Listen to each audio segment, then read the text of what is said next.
Tsy nisy mpanondrana tamin'ny andro voalohan'ny tao-panondrana lavanilina 2024 tsy mbola nivokatra eto ny anaran'ireo nahazo fankatoavana nondrana.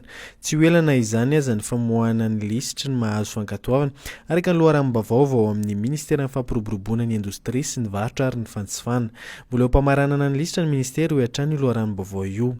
Raha ny tety andro navoakan'io ministera misana ny varotra io dia tokony ho ny alarobia teo tamin'ny 3 tolakandro no nanomboan'ny tao-panondranana 2024 ary notazomina ho $20,000 Amerikanina hatrany ny vidiny iray-kilao amin'ny lavanilina fanondrana. Miisa 420 ireo mpanondrana nahazo fankatoavana tamin'ny taon-dasa ary 3 no nifoanana ny fahazon-dalana noho ny tsy fanajana ny vidiny napetraky ny fanjakana. Fanohanana ny Gendarmerie nationale dia nanolotra afisy miisa 700 tao am-Paibe ny 19 septambra ny fikambanana iraisam-pirenena misahana amin'ny fifindra-monina. Ireo afisy ireo dia natao mba hampirisihana ny mponina hisoraka hatrany ny aretina COVID-19 ary ho fampahafantarana misimisy kokoa ny Gendarmerie eo anivon'ny mponina.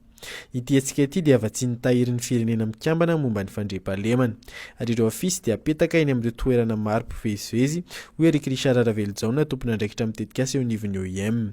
Tsy mijamo eo fanomezana afisy ny fiaraha-miasa fa mitohy hatrany amin'ny fidinana ifotony ataon'ireo zandary mba hanatsara ny serasera amin'ny ady atao amin'ny COVID-19 sy ho fampahafantarana misimisy kokoa ny asan'ny Gendarmerie amin'ny ankapobeny.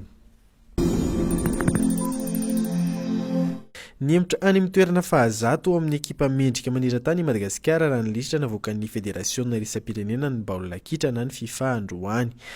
Niemitra toerana 3 araka izany ny ekipa nasionaly malagasy satria dia teo amin'ny larana fa-7 izy ireo tamin'ny lisitra farany ary tsy nahitana fivoarany mihitsy. Ny vokatra farany azon'ny Barea teo dia tsy nampisondron-daharana azy satria dia resy hatrany ny ekipa pirenena malagasy nanoloana ny Écureuils du Bénin sy ny Taifa Stars any Tanzania. Nandritra ireo andro voalohany tamin'ny fifanitsanana iadina ny tompon-daka maneran-tany 2024.